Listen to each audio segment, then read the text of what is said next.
Hello, how are you doing? My name is Rachel Kahugo, and today we are in Kilifi, at the heart of Kilifi. We visited Merime co-working space, and we're here to just understand how they impact the entrepreneurial ecosystem of Kilifi. An amazing work going on here. Today we'll be joined by Andrew, who is the founder of Merime co-working space. He'll be taking the journey with us as we get to understand what they do. Come with me. Perfect. And now, as I told you, is that we are at the heart of Kilifi. Today, we're going to have such an amazing conversation, and we are on set with Andrew Sikudani. He is the founder of this amazing, beautiful organization, and that is the Merime co-working space. We'd love to know what happens here, and this is a call to you. If you're in Kilifi and beyond Kilifi, as a startup, as an SME who'd want to scale up, this would be the place for you. So stay right here and send this link to as many people as you can so that they can get educated as well. Andrew, thank you so much for being with us here. You're welcome. It's an amazing place. Thank you very much. Yeah. Thank you. I love the outside especially, and we'll be taking you through the walkthrough so that you can see what that looks like. But just to start up the conversation, please say hi to the people. That's your camera. Hi. My name is Andrew Sikudani. I am the founder of Merime Space. We've been here for about 2 years, and we are a co-working space, but we also support entrepreneurs in the Kilifi ecosystem. Amazing. Yeah. Now, tell us about the Merime co-working space. So ideally, this journey started very far, and I would like to start from where it began. Mm-hmm. So 4 years ago, I was living in Nairobi. Yeah. I actually come from Kilifi, and I think Nairobi is a great place full of opportunities, but too many times we overlook other towns and cities in Kenya. Okay. And because I come from here, I said, I've got to do something that's not happening in Kilifi.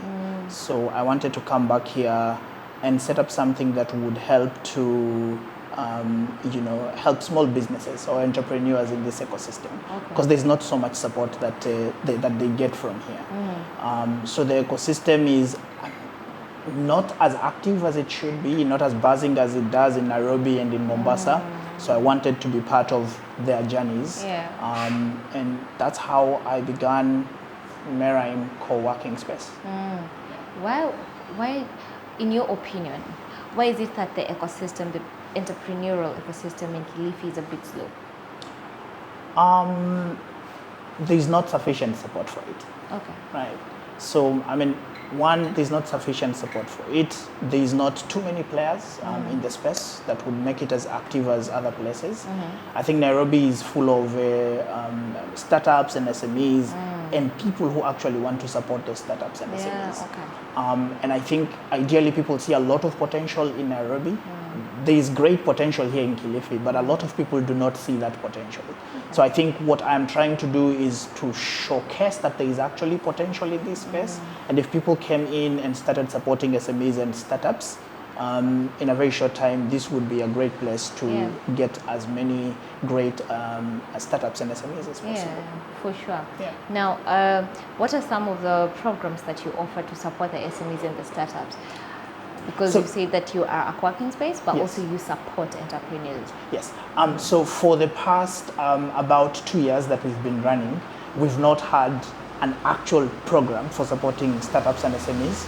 What we have done is we've partnered with other organizations to be able to support startups and SMEs here in Kilifi. Okay. When I moved here, I realized that if I am to be able to support startups in the way that is best for them, then I kind of need to immerse myself into the ecosystem, the general Kenyan ecosystem. That's how I met ASEC. Yeah. So for the past 2 years or 3 years, what I've been doing is get involved with other programs as I gear up towards setting up programs here.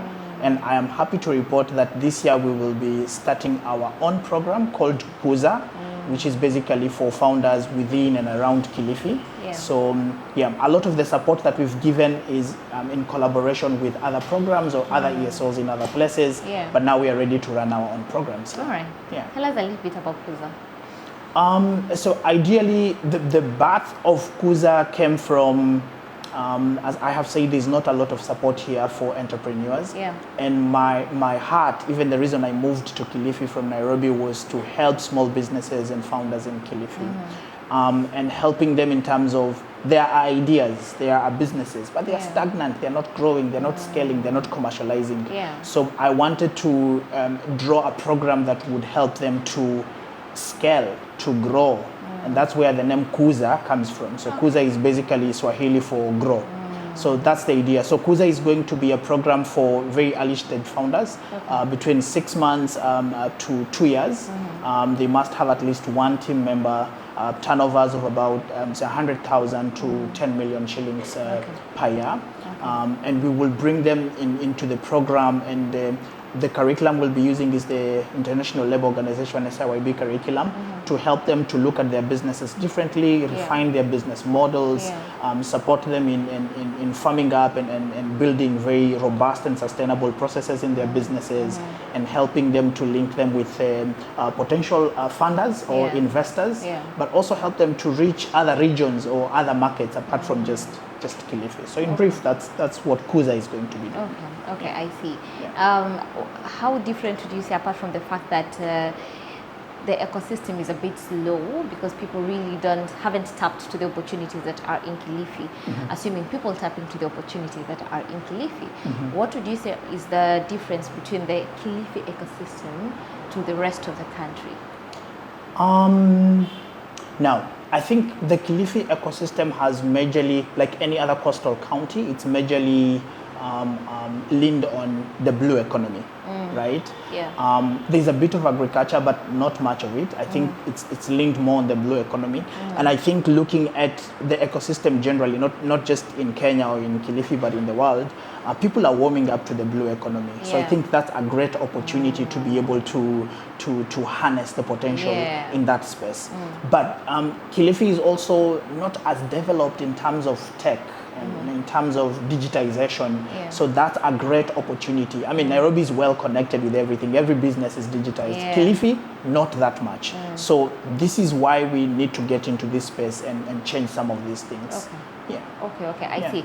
Now, for Merime co-working space, do you have a particular kind of business or entrepreneurs that you target, or anyone who's in business, they're welcome?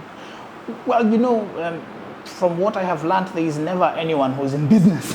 There's never anyone who's in business that you can say that's my target. So as I have said, we are targeting very early stage entrepreneurs or founders. So they have started their business, they've run it for between 6 months to 2 years. They have a turnover of 100,000 to about 10 million shillings. They at least have one team member, so it's not just a single founder, they have a team member, because there's a tendency to have more results when you actually have a team.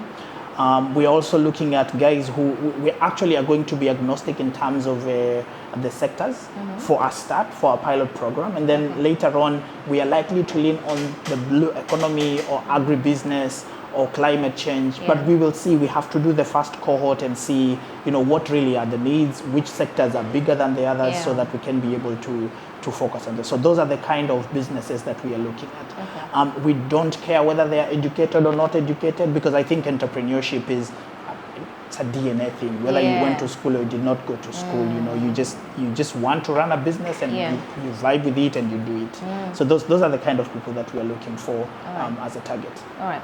So once these people are you've signed them in to Merime, what's the growth like?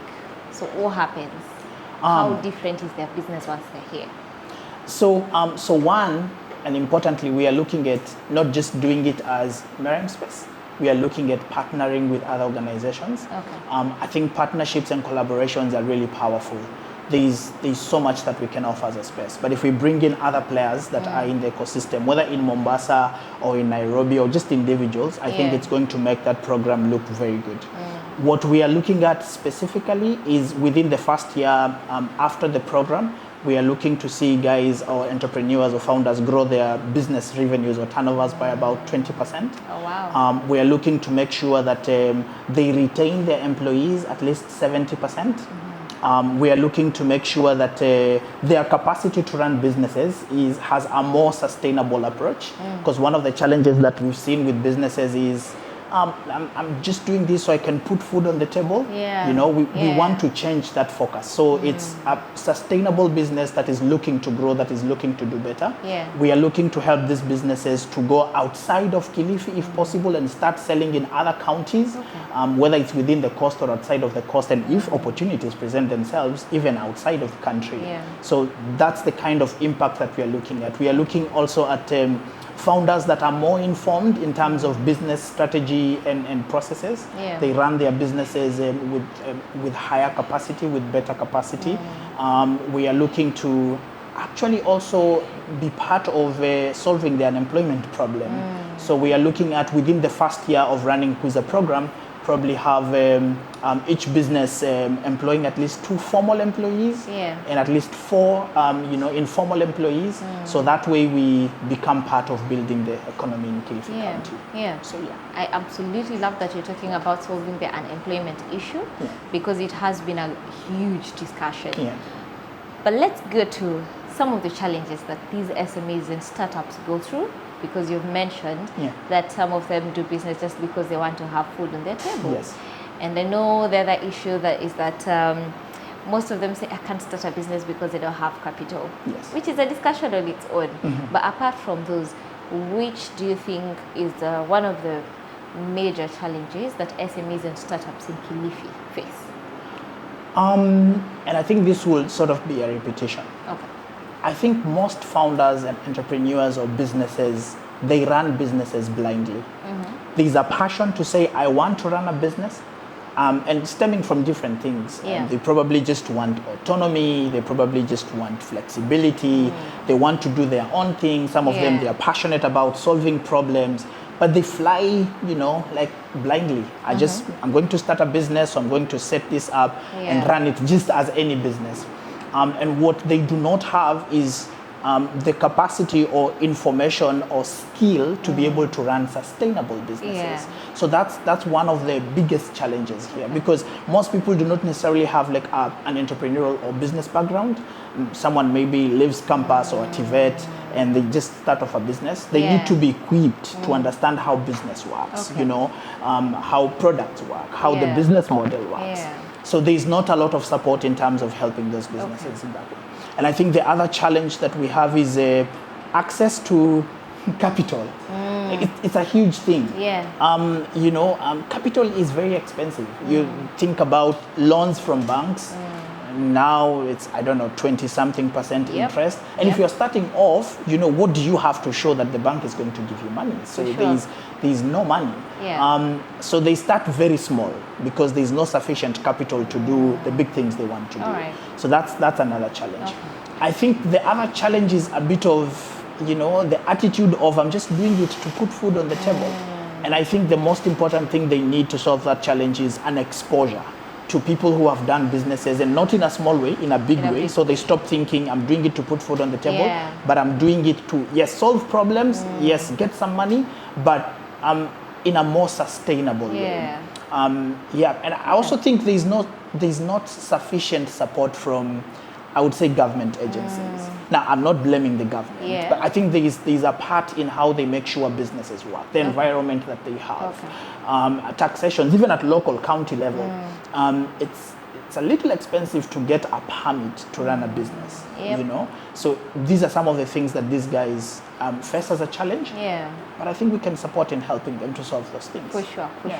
You've constantly spoken about not working alone and collaborating with other organizations, ESOs, and we also know, and you've mentioned that you're working together with ASEC. Yes. How has Merime benefited from that? I think in a very big way. So as I have mentioned, the past 2 years, I've just been gearing towards running our own entrepreneurship support programs. And most of that gearing has been in partnership with ASEC. So I met and joined ASEC like 2-3 years ago. And then I was just supporting other programs. And then what has happened is my capacity to, I think, run Kuza has greatly been built by the knowledge, by the networks,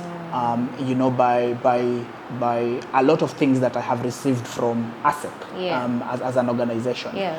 So I've collaborated with different organizations that I would not have met if it were not for ASEC. We ran about collaborated and ran about 3 programs last year.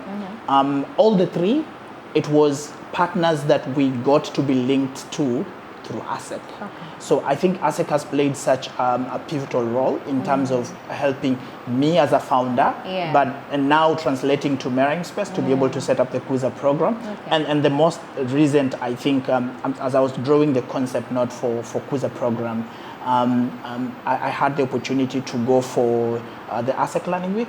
And I think that was very pivotal in terms of helping me to just refine the details of the program, make it more measurable, make it more sensible. So I think a big part of why we would be running Kuza is because of the partnership and support from ASEC. Amazing. Yeah. Now, as an entrepreneur support organization, what are some of the challenges that you faced in the 2 years that you have been running? I think the biggest challenge has been access to resources, because ideally, as I've mentioned, the support that is not there is not just for businesses, but it's also for people who want to support businesses. If I am to put up a program like Kuza, then I ideally need resources to be able to run it. Yep. Access to those resources is very difficult. I'm happy to report that through the networks that I have gained through ASEC, we will actually have some of the resources to help us to run that program. I think the other thing is the capacity to be able to support entrepreneurs. Okay. Just as an entrepreneur, as I look at myself as an entrepreneur, it's not enough to support other entrepreneurs. There's a bit of skill, there's a bit of knowledge, there's a bit of experience that you need to be able to support other entrepreneurs. And I think it's been a great challenge, but I would say no longer, because I think the support that I personally have received from ASEC is sufficient to have equipped me to run Kuza program. So Kuza is going to be smoother because of that partnership. Amazing. Yeah. So, of course, that's a call to every other entrepreneur support organization For sure. that hasn't joined ASEC. For sure. For them to do that, because as you've said, is that working alone really doesn't work well for you and for the businesses that you're supporting. Yes. So that should be a call for you. Yeah. Please speak to the entrepreneurs, to the startups, SMEs in Kilifi who heard you speak, and they haven't joined Merime Co-working Space yet. That's your camera. Hey, look, so I know there has not been sufficient support for startups and SMEs in Kilifi in the recent past, but I would like to report to you that now we are set to run programs that support you, and therefore the support that you really needed or that you really need that you've not had, you are going to be able to get it. So, just telling all startups, SMEs, you're running a business in Kilifi, get to meet us on our socials, let's connect, and then as we roll out Kuza in the next few months, I hope that you can be part of it, so that in the end you can get the support that you need to be able to run sustainable businesses. Perfect. Thank you so much, Andrew, for having us on this conversation. So educational, and I know that you have benefited from that. Thank you so much for your time. We do value your time highly. We're not done yet, because we'd love to hear a success story from one of our own who've been part of Merime. So stay right there. As I've said before, share these as much as you can so that other people can be educated as well. Hi, my name is Akoth Victorine. I am a very passionate storyteller. I love to tell stories of my human interactions with people. Like the way we are today, I might have a story about all of you by evening. And I'm also a social innovator and the founding leader behind House of Hubs, where I host very young innovators and empower them with how they need to curate their innovation in investor readiness kind of packages that can be invested in. So because I host innovators, it goes without saying that I'm an innovator too. And my innovation is around skincare formulation, which is a business that I was really intentional about for the first time, though I had tried several businesses before. But 2 years, that is 2023, when I wanted to venture into this business called Timeless Factors, intentionally as an entrepreneur, I joined Merime Space because it was the only creative space that I could explore my ideas and bring my innovation into a practical life. And the idea was quite ambiguous, and I didn't even know which customers that I was targeting and all that. And when I intentionally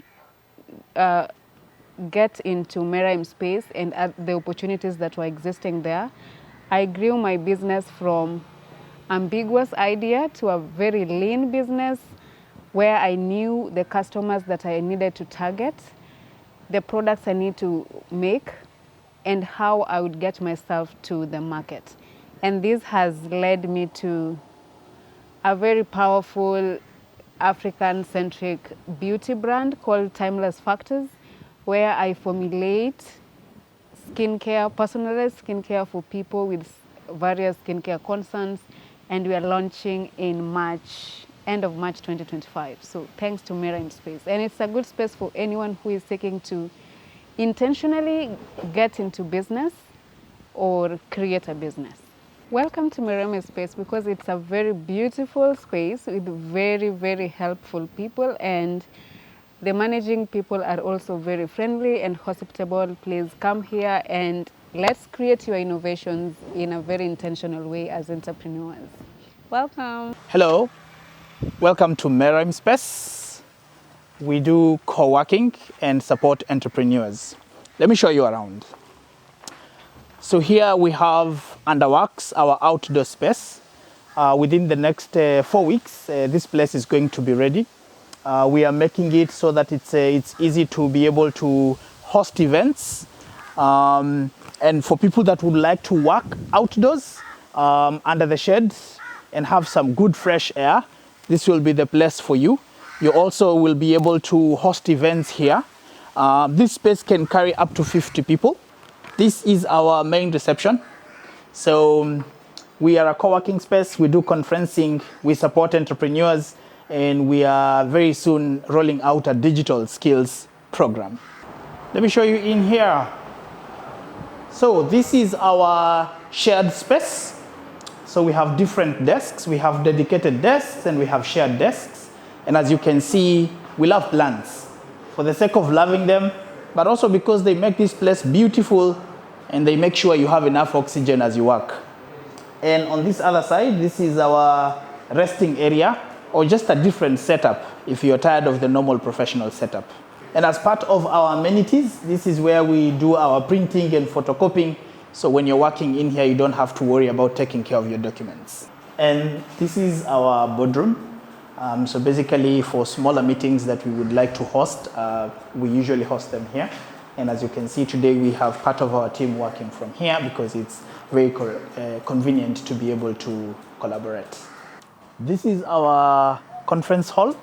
So ideally we are able to host events, corporate events, workshops, trainings, and the capacity of this hall is about 50 people.